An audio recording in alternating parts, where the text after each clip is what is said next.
शिक्षा के द्वारे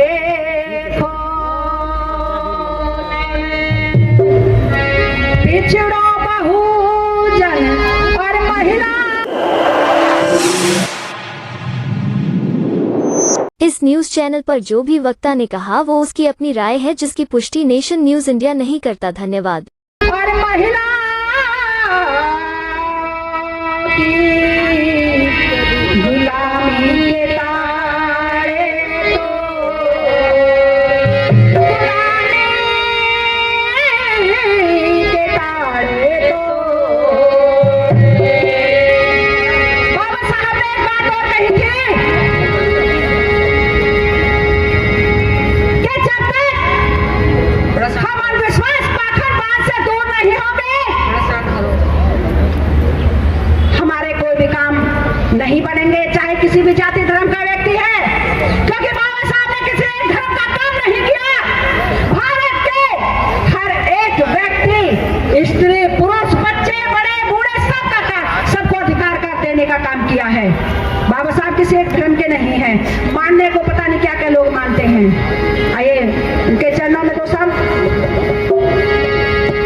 अंधविश्वास में जीने वालों हो, क्योंकि मैंने देखा है, मैं थोड़ा कड़वा बोलती हूँ इसलिए कम बोलती हूँ। मैंने देखा है उनको भी जो ऊंचे ऊंचे मंच को सजाते हैं और अंधविश्वास पाखंडवाद पर भी खूब बोलते हैं, उनके अंधविश्वास के विरोध में बोलते हैं। उनके घर जाकर देखिए, वही लोग दो हाथ से ज्यादा वाले बैठे पालेंगे।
गीत सब सुना समझ में नहीं आया या सुनाई नहीं दिया,